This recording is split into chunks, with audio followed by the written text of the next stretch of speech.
Let's be real, I always used to think the smartest people are someone with geeky glasses. Probably they read 10 books in a week. They always quote philosopher stuff. And they are praised in families for their IQ level. And practically they made it in life. Until in my 30s, I realized something, the truth. The thing is, most of the smartest people you will ever meet, they are not sitting in libraries or wearing glasses they don't need.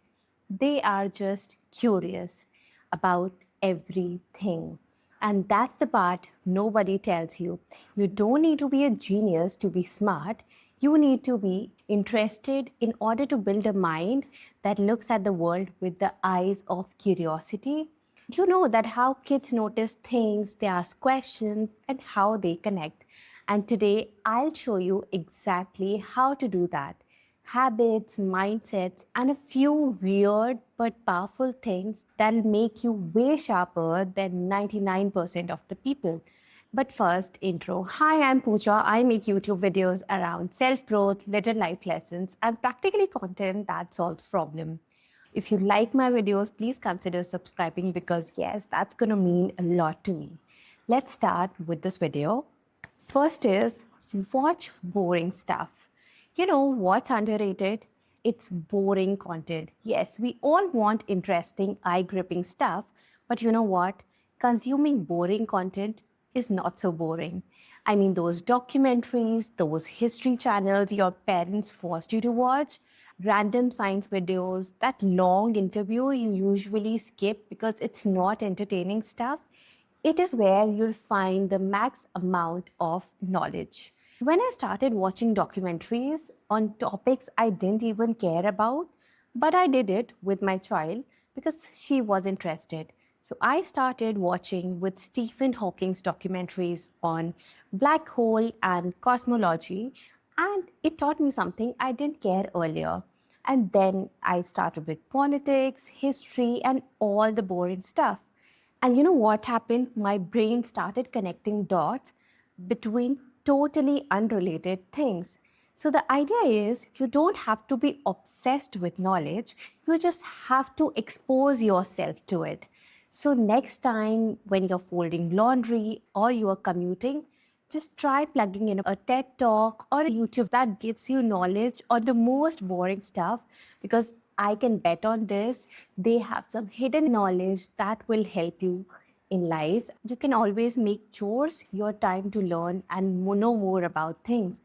Second is consume actively, not passively. We'll all agree that we live in a world of internet and scrolling has become a second nature.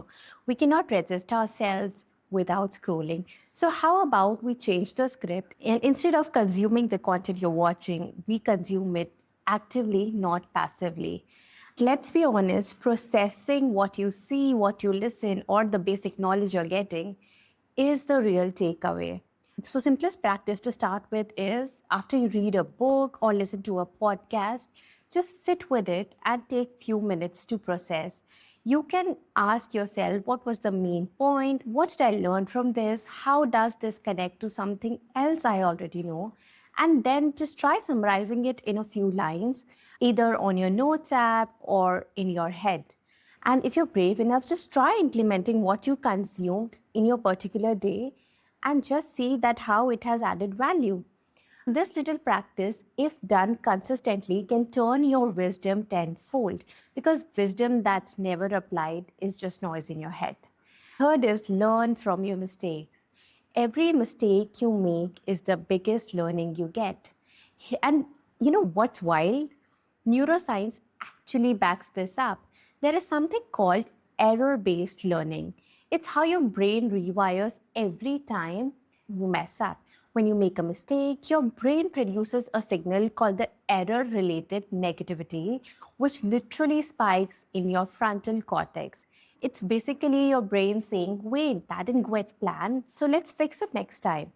Just understand that mistakes are not setbacks, they are updating your system, your brain to not make it again.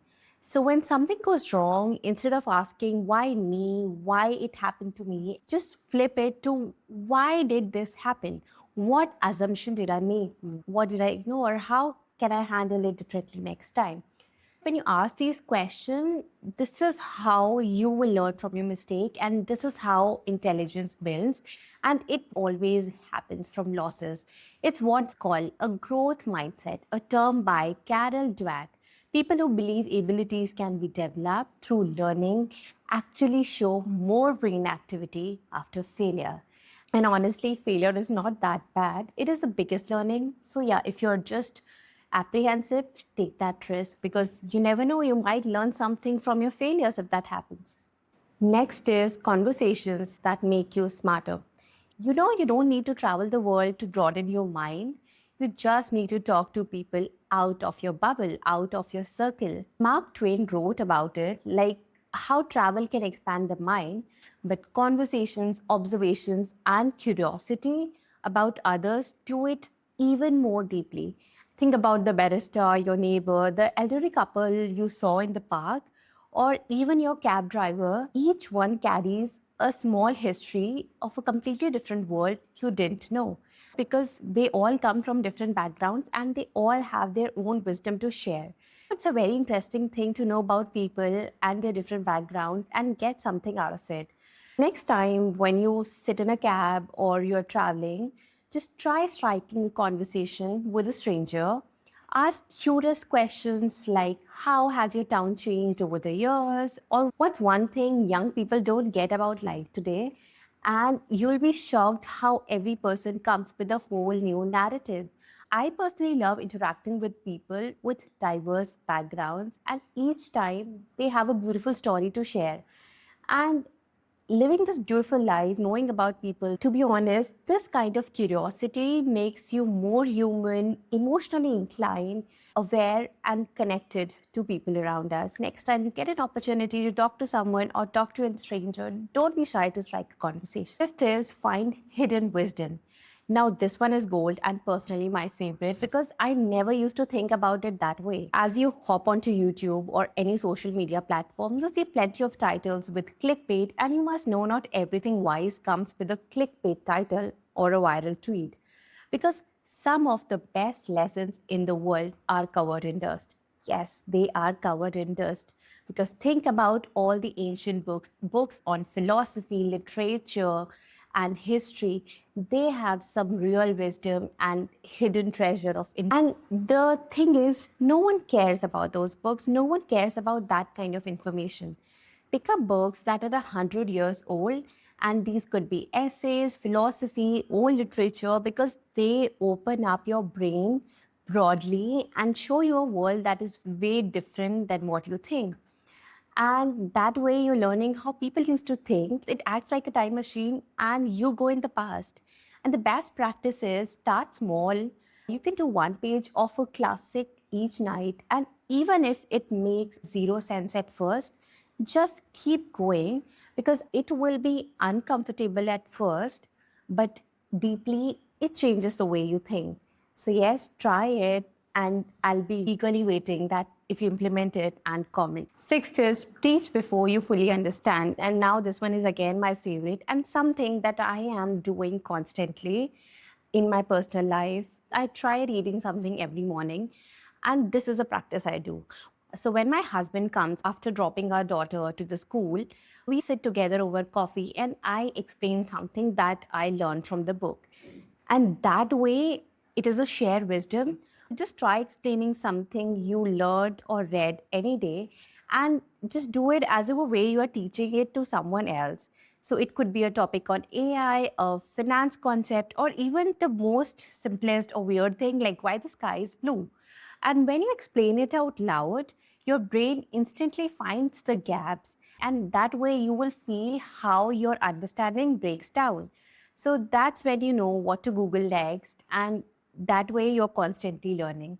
You'll be amazed to know that this is how scientists, writers, and even the YouTubers learn fast because they teach something before they master that and they share that knowledge. Seventh is break complex things. If something feels too big or confusing, pretend you're explaining it to a 6 year and do it in the most simplest words with no jargons. So there's actual neuroscience behind this. When you simplify, you're forcing your brain to move information from working memory, where things are fuzzy and chaotic, into long term memory, where there is clarity.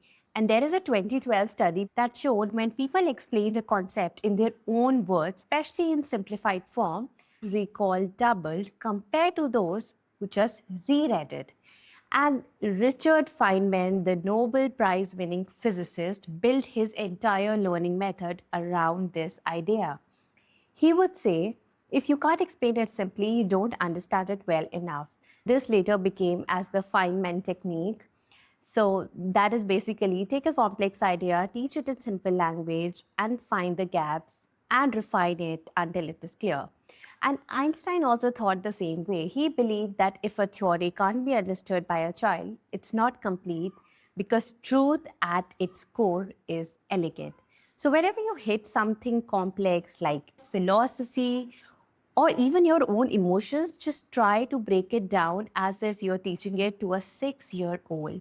Because something that once felt confusing becomes very simple. The next one is turn life into experiments. This is something I want to make a separate YouTube video on because I have implemented this thing this year and how it has impacted my life greatly. When this year started, I told my husband that I am going to do a lot of projects and take all the projects as mini experiments and let's just see how it goes. I'll either succeed or I'll fail. But that's okay, I can take that risk. So, your YouTube channel, your career switch, that side hustle you wanted to work on from so long, just don't consider them the permanent decisions of your life. Treat them as experiments because every experiment gives you data, what worked, what didn't, and what to tweak next. And that's literally how scientists make progress by not being right, but just by testing, optimizing it, pivoting, and adjusting. In psychology, this mindset is called self experimentation or the scientist mindset. Studies from Stanford have shown that people who treat goals as experiments are 43% more likely to stay consistent and adapt faster after setbacks. And why it is there? Because they are not chasing perfection, they are collecting information. And you know what it is actually like? It's like being in a kitchen and you don't exactly know the first recipe you're going to start working with, but try adjusting it and eventually you just fix the flavors and it comes to perfection. It doesn't happen in the first go, but it eventually happens. So don't take failure personally. It is a data you can use, and that's how you grow and take bigger risk and end up building a life that's actually designed through learning and not by fear. The last one is observe everything. You know, there is something we don't do anymore, and that is observation. We don't observe because we are so stuck with our own life and with our own stress, with our own problems. Watch the world like a child who's seeing it for the first time, like how we land to a new country and watch it with sheer awe, because that is pure observation for our very own curiosity. And somewhere along the way, we grow up and stop doing that. We rush, we assume, we think we already know. But the truth is, observation is intelligence in its rawest form.